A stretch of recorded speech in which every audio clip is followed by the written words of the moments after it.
Hello, my dear student. Today I shall talk on the topic enzyme activation.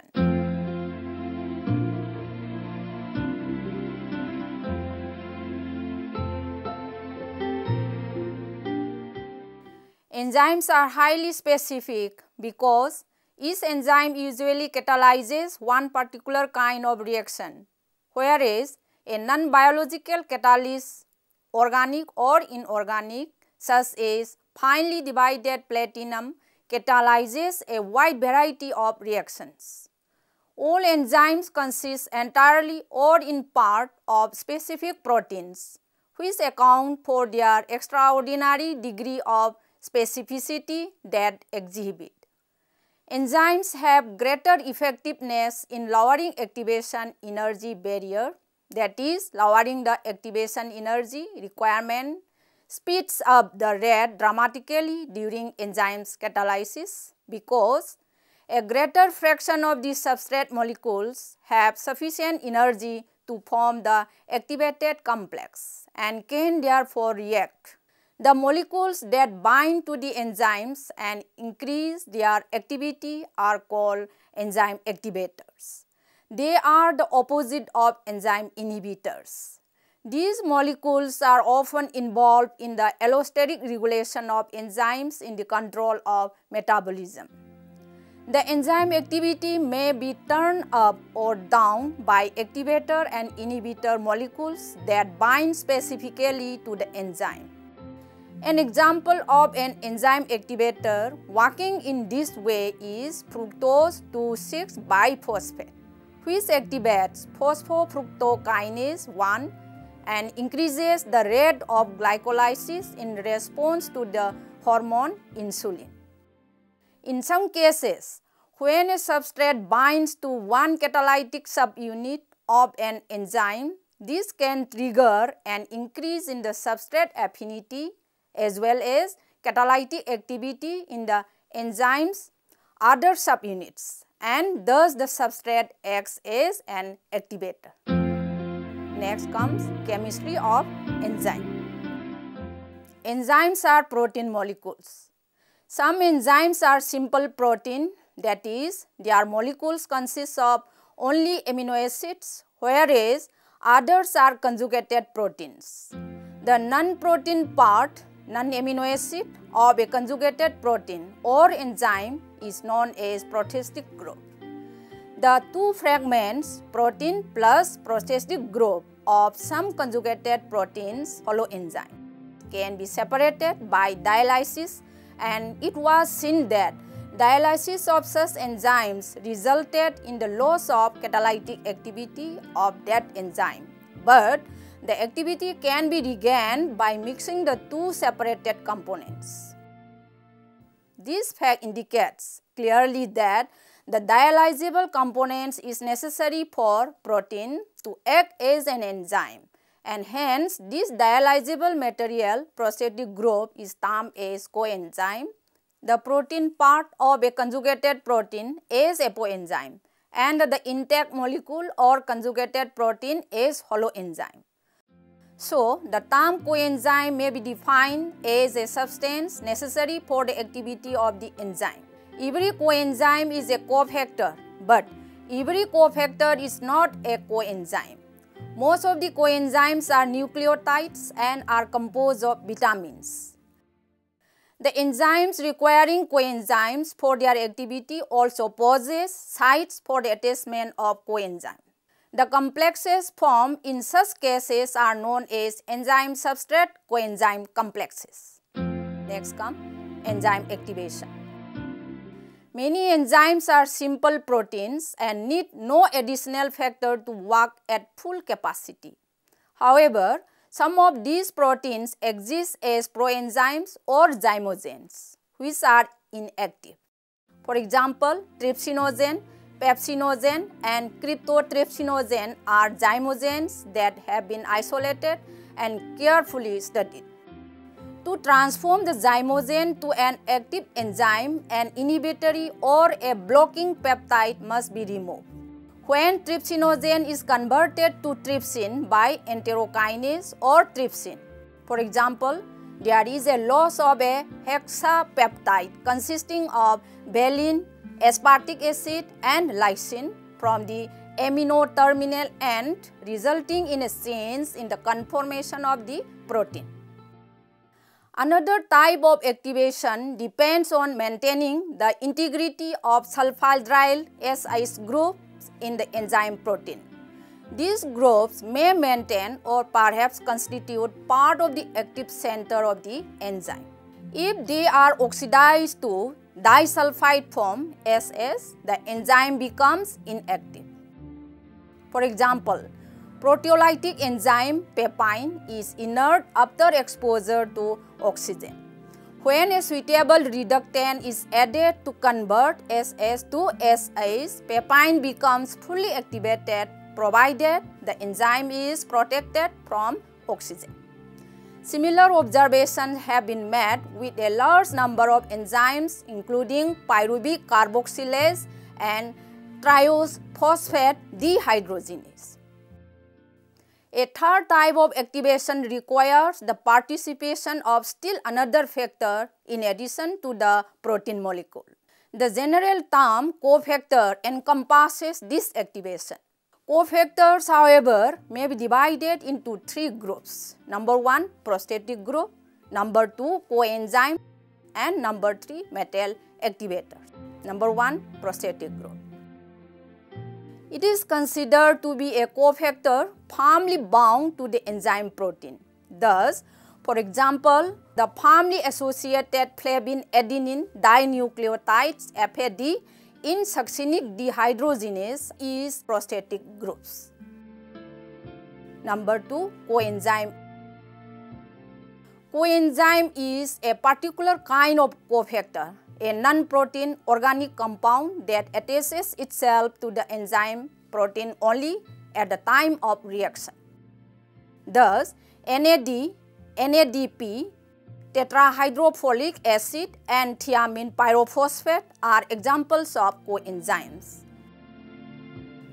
Third one, metal activators.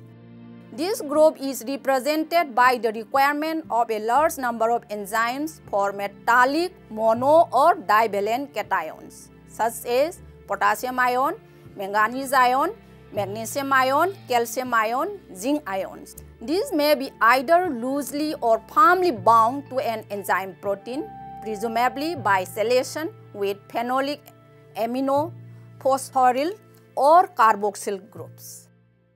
In addition to hydrogen ion, which is the only cation whose concentration is important for all enzymes, certain other ions such as magnesium, calcium, manganese, zinc, sodium and potassium are also required for the activity of many enzymes. Amylases need chloride ions. Enzymes turning over ATP nearly always require magnesium ions. Several peptidases are activated by manganese, zinc or cobalt ions. The divalent ion can replace occasionally one another. The mechanism by which ions exert their influence is known only in a few cases. Some cations are loosely bound with enzymes. For example, phosphopyruvate hydratase contains a loosely bound magnesium ion, removal of which results in an inactivation.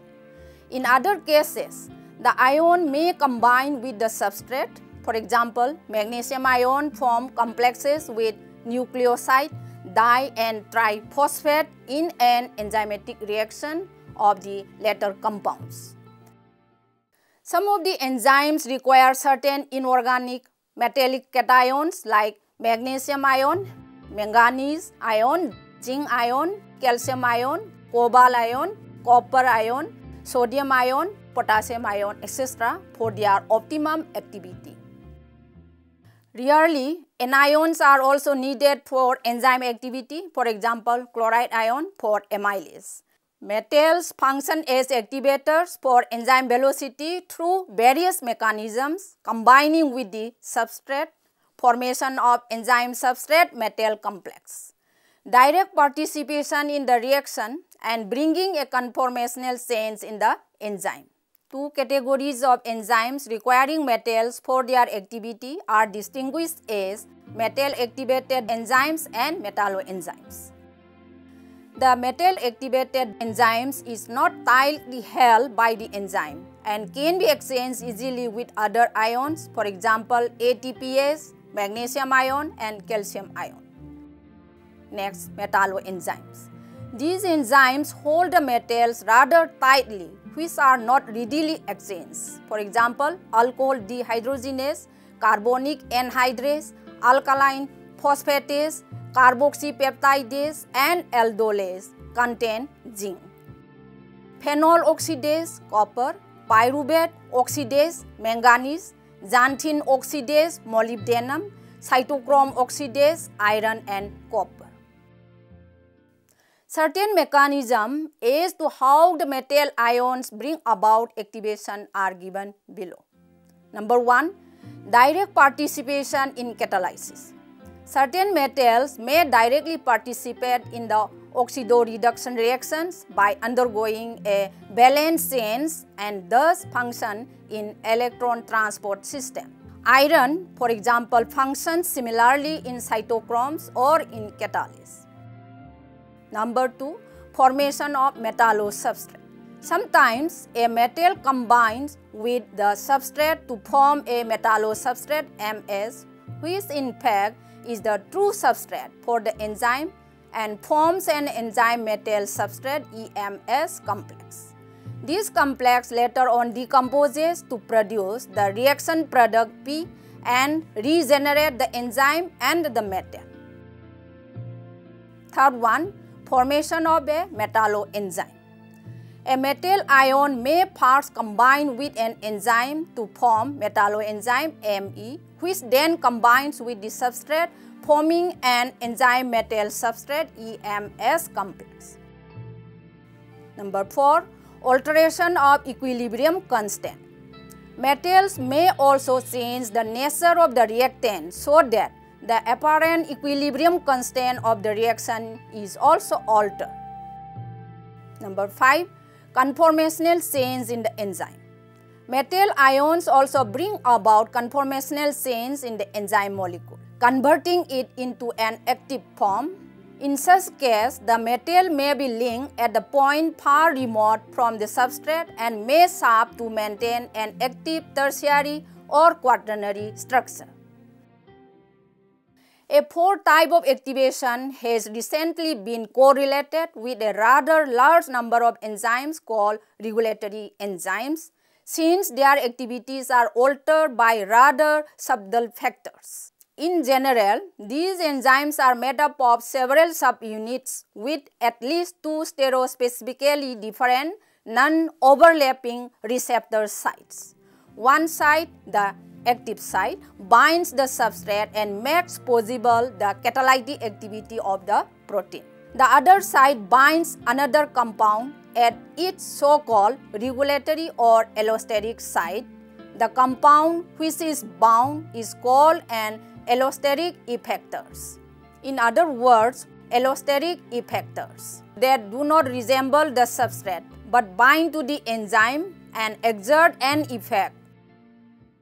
Some workers have also used the term positive effectors for compounds that increase the rate of enzymatically the catalyzed reaction, and negative effectors that have the opposite effect. There is a good evidence that there is either a change in the quaternary structure of the enzyme protein or a conformational change such as a folding of the protein from an extended into a more globular form. The active site is accordingly modified and therefore the enzyme activity is altered. The allosteric effector does not undergo any chemical change. This type of enzyme inhibition is called allosteric enzyme inhibition or allosterism. A regulatory enzyme that has been intensively studied is aspartate transcarbamylase, and its allosteric effector is cytidyllic acid. Other regulatory enzymes include phosphofructokinase, which is greatly activated by ADP. Muscle phosphorylase B activated by 5-AMP and acetyl coenzyme A carboxylase of mammalian tissue markedly stimulated by citrate. Next comes regulation of enzyme activity.